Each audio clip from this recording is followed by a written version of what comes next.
administration, right? It's not like we were a third world country where there was no state to begin with. We had a state that was doing all these things. We had policy planning at the State Department, and as you know, Frank, we had all of these separate functional bureaucracies that were staffed by experts. But in order to make that a family business, you not only have to have the family members or the court society, but you also have to deconstruct that which already exists. And that's what Trump with Doge and et cetera, that's what they've been doing for the last year. Right. So I think that, in many ways, corruption is kind of the key, right? That everything is a personal relationship. You're not running the state according to clear rules that apply to everybody. Everybody gets a one-off deal.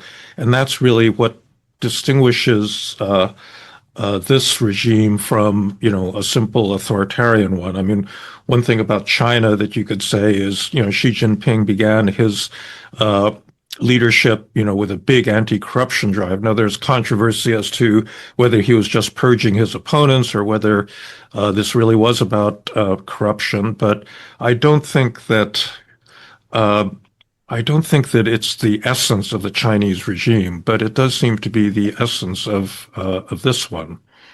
Would you agree with that? Yeah, if I could jump in, I think, really the definition of corruption tells us what we need to know. That is the use of public office for private gain. Well, if you don't have a conception of the public or the public good, then there is no distinction anymore. The whole idea that something is corrupt in government, in modern governance, it depends on the idea that when we go from our private lives into government service, into the very offices that we have our nameplate on, that we're doing the public's work and we don't bring our private identities or interests into that office. And public servants take that incredibly seriously. In the United States, it's taken for granted, or it used to be, that you leave all of those partisan interests at the door when you're in a nonpartisan position in the foreign service or in the civil service. And of course, there are exceptions. And of course, there's corruption, but it's prosecuted precisely because it's the exception and not the rule. What's amazing about patrimonialism under Trump or under any of its various types is that you erode that distinction so much that people don't even know what it means anymore to have the public interest as opposed to one's private interest. It's clear Trump himself has no concept of the distinction. What's good for him is good for the U.S., and that's the essence of patrimonialism. It's a family business. So I had this friend, we were talking about the potential for Jared Kushner to personally benefit from the plan to rebuild Gaza.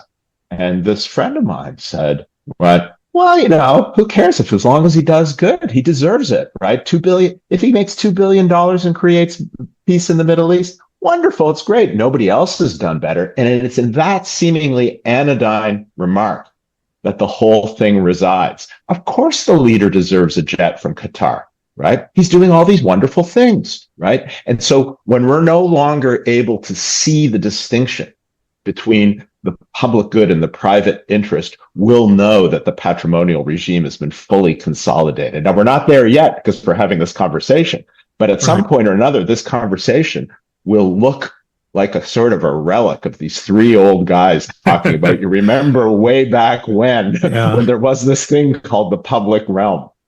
Yeah, I don't know if you've been following this particular scandal with Pam Bondi, but her former law partner, just received a huge payment of money that apparently can be traceable to some Russian sources.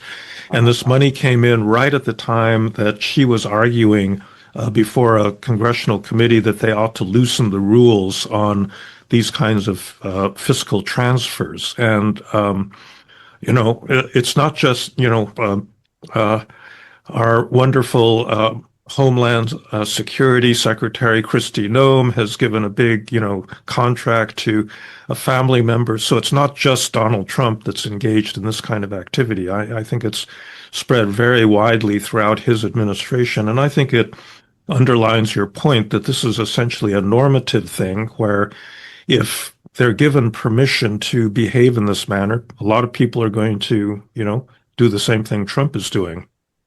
I'll say it sets up a very simple incentive structure. And Putin is the master of this. He built the whole state in Russia quite powerfully on this basis, which is once you get consolidation of patrimonialism, anyone who's in the household, the ruling family, you basically have two options. You can stay loyal and make billions, or you can decide to go into opposition and end up falling outside of a window somewhere mysteriously.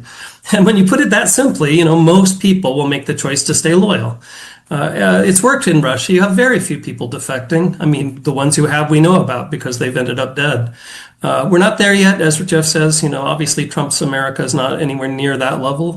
But on the other hand, this dynamic by which people increasingly just say all of these normative rules were a myth anyway, right? The cynicism that feeds this machine. There never really was a separation of the public and the private anyway. It was always, not observed. Of course, that's not true, right? I mean, people in government know that it really was taken incredibly seriously. But the longer this goes on, the harder it is to reestablish the idea that that's the norm.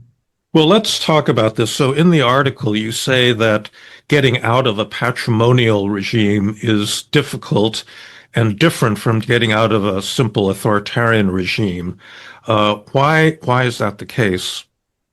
Well, Steve, do you mind if I jump in? No, okay, so I mean, Steve raised an important point when he compared Trump to Putin. That is to say, you can have patrimonialism in both democratic and authoritarian regimes. And as you said, Frank, it's very hard to get out of. So what won't work? Let's talk about what we don't think will work. The most obvious thing, and we see it all the time now if you've on social media, is evidence of Trump's cognitive decline. Right?